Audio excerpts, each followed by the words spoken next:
Halo semuanya, kali ini kita bakal bahas konsep fisika terkait resonansi rangkaian RLC gitu. Di video sebelumnya kita udah sempat ngebahas terkait definisi rangkaian RLC.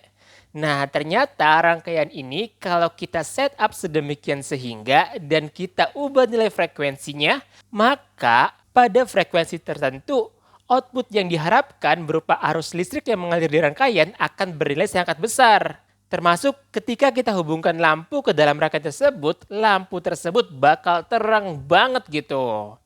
Nah, kalau seandainya kalian penasaran gimana cara setupnya, jadi gini ceritanya. Kita harus paham dulu konsep yang namanya resonansi RLC. Apa tuh resonansi RLC? Resonansi RLC merupakan kondisi arus pada rangkaian bernilai maksimum akibat nilai frekuensi tertentu. Jadi bayangin aja kita punya 3 komponen utama nih, yaitu resistor, induktor, dan juga kapasitor, serta sumber tegangan AC. Kalau kita hubungkan dengan kabel, yang terjadi bakal ada yang namanya aliran arus listrik yang mengalir ke 3 komponen ini nih. Ketiga komponen ini memiliki nilai impedansi yaitu Z sama dengan akar R kuadrat tambah kurung muka XL dikurangi XC dikuadratin nih. Di mana nilai Z merupakan impedansi, R adalah hambatan, XL merupakan reaktansi induktif, dan XC merupakan reaktansi kapasitif. Nilai XL itu adalah omega dikali L, dan XC yaitu 1 per omega dikali C. Terus kalau seandainya nih kita pengen tahu nilai arus listrik yang dipengaruhi impedansi, yaitu nilainya adalah I sama dengan V dibagi dengan akar R kuadrat tambah XL dikurangi XC dikuadratin nih. Pada formula ini kita pengen tahu nih kira-kira dengan cara apa supaya nilai I-nya tuh bernilai maksimum. Pertama, bisa aja kita gunakan nilai potensialnya itu cukup besar. Yang kedua adalah kita manipulasi pembaginya nih. Di mana nilai R ini, yaitu hambatan, itu kan nggak dipengaruhi oleh frekuensi ya. Berarti nilai ini kita nggak bisa otak-atik nih. Sedangkan nilai dari XL dikurangi XC itu kan dipengaruhi oleh frekuensi. Karena adanya omega ini nih. Nah berarti supaya nilai arusnya besar, maka nilai pembaginya harus bernilai kecil nggak sih? Dengan kata lain, nilai dari XL dikurangi XC itu tuh harus bernilai minimum. Atau XL dikurangi XC sama dengan 0 nih. Berarti XL sama dengan XC. Kalau kita uraikan diperoleh yaitu omega dikali L sama dengan 1 dibagi dengan omega dikalikan dengan C.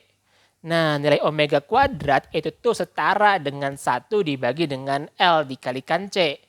Maka diperoleh nilai omeganya sama dengan 1 dibagi dengan akar L dikalikan C. Oleh karena yang kita pengen tahu ada nilai frekuensinya, maka nilai omega ini harus kita uraikan menjadi 2πf sama dengan 1 dibagi dengan akar L dikalikan C nih. Maka nilai F-nya itu tuh sama dengan 1 dibagi dengan 2π akar L dikalikan C. Oke, ini merupakan formula yang menjelaskan terjadinya resonansi pada rangkaian RLC. Di mana nilai frekuensinya harus bernilai 1 dibagi dengan 2π akar L dikalikan C nih. Terus apa nih artinya? Jadi gini, kalau seandainya si resistor ini kita ganti dengan sebuah lampu, kemudian kita hubungkan dengan kabel, maka yang terjadi adalah ketika kita menggunakan frekuensi sama dengan 1 dibagi dengan 2π akar L dikalikan C, yang terjadi nilai lampunya akan semakin terang gitu. Karena di sini nilai arus yang mengalir pada rangkaian ini itu tuh besar. Oke, gak cuma itu nih. Kalau seandainya kita analisis dari persamaan arus ini, kita bisa tahu nih bahwa pada rangkaian resonansi RLC yang terjadi adalah rangkaian yang hanya terdiri dari resistor aja nggak sih? Karena nilai dari reaktansi induktif dan kapasitifnya, dia akan saling menghilangkan.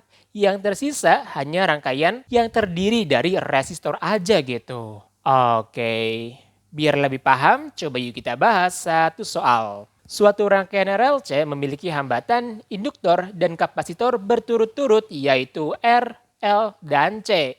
Jika komponen induktor tersebut diganti menjadi 4 kali lipatnya, pertanyaannya adalah berapakah nilai frekuensi yang perlu ditingkatkan agar terjadi resonansi? Oke, jadi gini, diketahui untuk kejadian pertama nilai resistornya adalah R, induktornya adalah L, kapasitornya adalah C, dan nilai dari frekuensi resonansinya adalah F nih.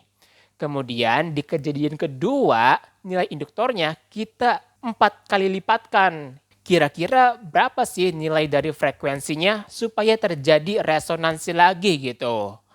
Oke, jadi gini. Pada kejadian pertama yaitu F1 sama dengan 1 dibagi dengan 2pi akar L1 dikalikan C1. Pada kejadian kedua yaitu F2 sama dengan 1 dibagi dengan 2pi akar L2 dikalikan C2 nih. Kalau kita bandingkan dua kejadian ini, maka 2pi kita bisa coret nih. Dan diperoleh yaitu F1 per F2 sama dengan akar L2 dikali C2 dibagi dengan L1 dikali C1 nih. Kalau kita masukkan nilainya, yaitu F dibagi F2 sama dengan akar 4L dikalikan C dibagi dengan L dikali C. Nilai yang sama kita bisa coret nih. Sehingga yang tersisa hanya akar 4. Akar 4 kan nilainya itu sama dengan 2 nggak sih? Berarti F dibagi F2 sama dengan 2 nih. Maka nilai F2-nya itu tuh setara dengan F per 2. Atau dengan kata lain supaya terjadi resonansi lagi pada kejadian kedua adalah frekuensinya harus kita turunkan setengah kali lipatnya gitu. Oke, jadi kurang lebih itu ya pembahasan terkait resonansi pada rangkaian RLC nih. Mungkin cukup sekian dulu ya pembahasan kali ini. Sampai jumpa di pembahasan selanjutnya. Dadah!